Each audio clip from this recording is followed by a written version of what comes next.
All right, we're up to step number 6, which is Tahara, which usually translates as purity.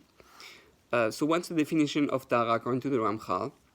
According to Messilas Yesharim, Tahara is like precious, but deals with the precious of the heart and the mind. So before, the precious was more connected to the idea of the pleasures of this world, the dinim, the social conduct, like that, the disconnection from those elements that are negative for oneself. Right, we spoke about food, sex, clothing, talking. So it's very much more physical. So the precious is distancing yourself from that type of thing. But Tara, a level of purity is really, you want to be pure. It's pure of heart and pure of mind. This is the level of Tara. Thoughts and inner intent. So it means leaving no place whatsoever for the evil inclination in his actions, not even those he does out of necessity, which means that any necessary actions should be only motivated by the avoda itself, not the pleasure in them. So in a way, serving God on the level of Tara, we say the Ramchal, is serving him lishma. I do it for no other thought and no other desire of the heart than the love of Hashem. I do it because this is what he wants, and this, I know that's what he loves. That's what I do. So he brings. So that's lishma. That's the level of tahara. What shelo lishma? What's the opposite? If you do something for the purpose of money or for honor, in order to get a reward for olam haba, or hoping to gain something from it, or number 3, hope of winning praises from other people. Okay, so Tara, therefore, is a level of someone who truly loves Hashem. It's a avodat mima. This is a very high level of Tara. You know that person really loves Hashem. His whole heart and mind are connected to that. Now, how do we acquire Tara? He says by delving deeply and constantly on the baseness of materiality and its pleasure. So he really understands how really I'm spending a few minutes of pleasure. I'm running after the pleasure which don't last long, whether it's food or sex or stealing. I get the thrill, I get the pleasure, I get the thing, and then it disappears right away. And then I feel down after. I feel guilty of that. Like, what's the point? It's such a low level. It's such an animalistic level. So Tara is already, I'm disconnected from that animalistic way of thinking. It's so low. So there's no point. So he says these two categories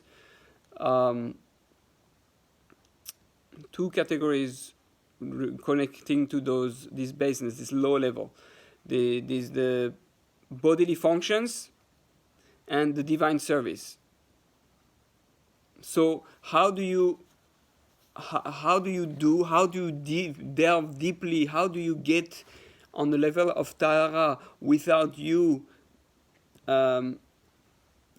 being trapped into those low levels of materiality and pleasure? In your body function, you act as if compelled, meaning I have no other choice to do it.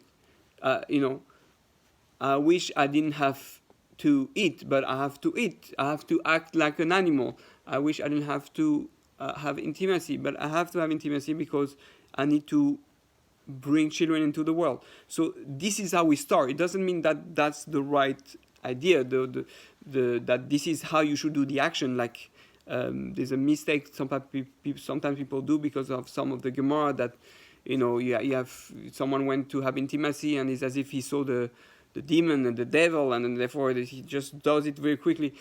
That's not what it means.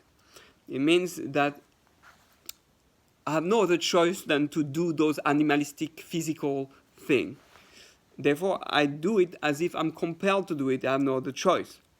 But then, now that I know I have to do it, then I connect it to my divine service.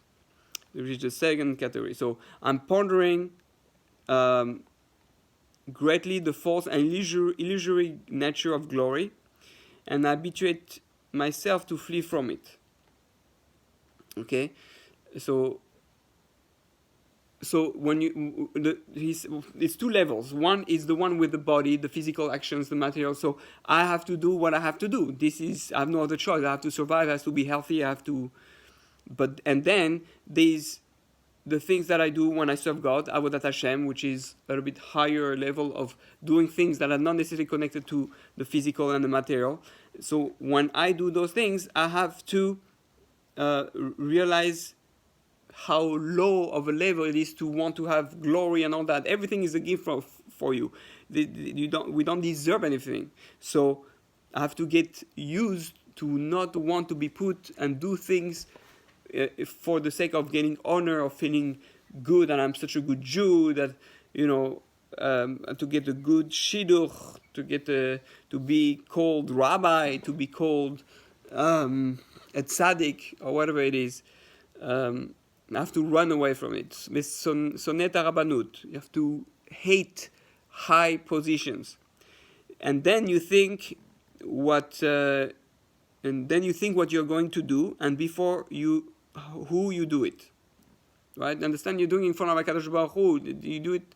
If you start thinking of people, so you feel the guy that comes. So you have to be humble and start to think everything you do is in front of HaKadosh Baruch Hu. So trying to get glory in front of HaKadosh Baruch Hu is like, really? Like, you're a mosquito. You want to be king of the universe? No, go back down.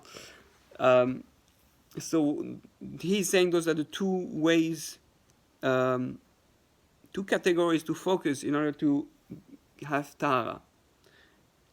Meaning that everything I do, physically and intellectually, I'm completely focused and on really doing it only because I love Hashem, for no other reason. I don't let other reason, lishma, just because I love Hashem. Now, what prevents us from acquiring Tahara? And that's the last thing that he speaks. Number one, the lack of reflection. If you don't think enough about who you are, what it means, why I'm doing things, all that, you're not gonna be able to really be pure. Number two, ignoring the baseness of pleasure. If you just indulge in pleasure and don't realize that it's ridiculous, and you run after some pleasure and we become attached to it and addicted to it, then we're not going to be able to do it. And number three, preparation before acting. Unless you prepare yourself, you say Leshem Yichud, say, you have to ask yourself a bit like it's a Pesach preparation, kind of, to be tahor. Why am I eating? What's different between me of a Jew eating and a non-Jew eating? What's the difference between a Jew sleeping and a non-Jew sleeping? What's the difference between a Jew going to having intimacy and a non-Jew going to intimacy? And exercise, and everything you do, you have to ask, okay, why am I doing that? What's my purpose in doing that? Am I doing that because I love Hashem? Or am I doing that just for my own personal pleasure and for my own personal ego? So if we're careful of those three things, lack of to reflect a lot, not to ignore the low level of pleasures, and to prepare ourselves before every act, and know why we do it, the intention, and what's in the heart and the mind, then we will be able to achieve purity, Tahara. Meaning there's a straight connection. Tameh, Tuma is Tumtum, it's something covered, right? So Tahara it's open. It's meaning it's a direct flow, direct connection to Hashem. So where is my heart and my mind going? Straight to Hashem. If I'm Tameh, I'm blocked. I block that flow, and I stay in Egypt, and I stay disconnected from Israel, from what a Jew is supposed to do from heaven, because the Jew is lemala min hateva, is able to connect to the high level. So may we all be able to achieve Tahara with Hashem's help, and be shining and the light into the people, that everybody that sees us sees that everything we do is out of love, to love a God. We're supposed to, the Jewish people are supposed to show that what it means to love God, and that it's possible in this world to love God. But the only way is to be tahor. The only way is to be tahor, which means not being stuck in Egypt, not being stuck in Mitzrayim, not being stuck with the lower parts of the world. Yes, we have to do it, but the whole goal of we do it is also we use it all for the only one purpose is to be one with God and love God. So may we all be able to achieve it.